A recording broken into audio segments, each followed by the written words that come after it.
winter of 1959, 9 elite hikers entered the frozen wilderness of the Russian Urals unaware they were stepping into one of the most chilling mysteries of the century. Sverdlovsk, where the team boarded a cramped Soviet train heading north, deeper toward the mountains. Inside the wooden rail car, the hikers laughed, checked their gear, and wrote in their journals as endless snowfields passed beyond the windows. When the railway ended, a supply truck carried them even further into a region untouched, silent, and brutally cold. From there, the group continued on foot, hauling heavy packs through deep snow as the terrain grew harsher with every step. Blizzards slammed into them as they climbed higher, but the team pushed forward with discipline and confidence.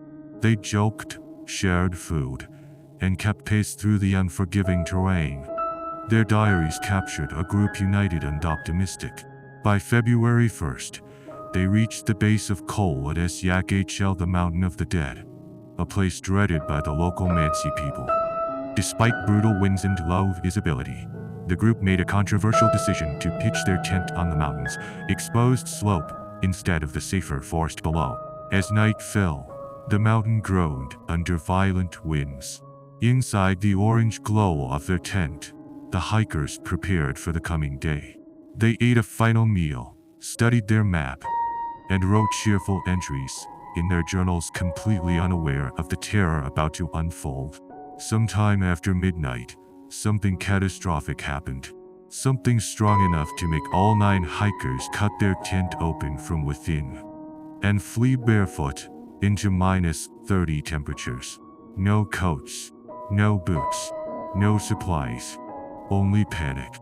When rescuers arrived weeks later, the tent was still standing. Inside, boots, jackets, food, everything a hiker would never abandon. Near the forest edge, the first bodies were found beneath a cedar tree, barefoot and dressed only in their undercloths. Branches high in the tree were snapped, suggesting they climbed it, perhaps searching for the tent, perhaps desperately fleeing something. 3 more hikers were found between the cedar tree and the tent, frozen mid-movement, trying to crawl back to safety. But the final 4 hikers were missing for months. When the snow melted, their bodies were discovered in a ravine deeper in the forest.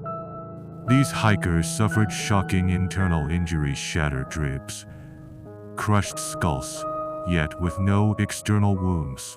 As if hit by a force, their bodies couldn't withstand. The case was closed quickly, with an official cause of death listed only as a compelling natural force.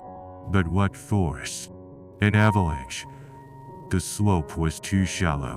A secret Soviet weapons test.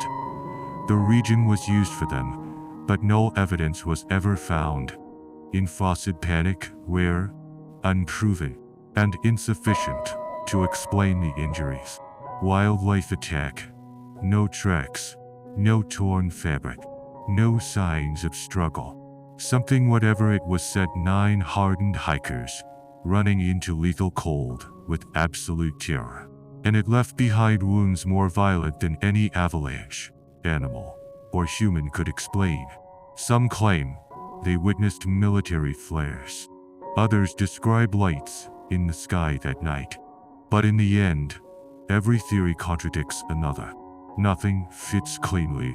To this day, the Dyatlov Pass incident remains one of the most haunting unsolved mysteries ever recorded.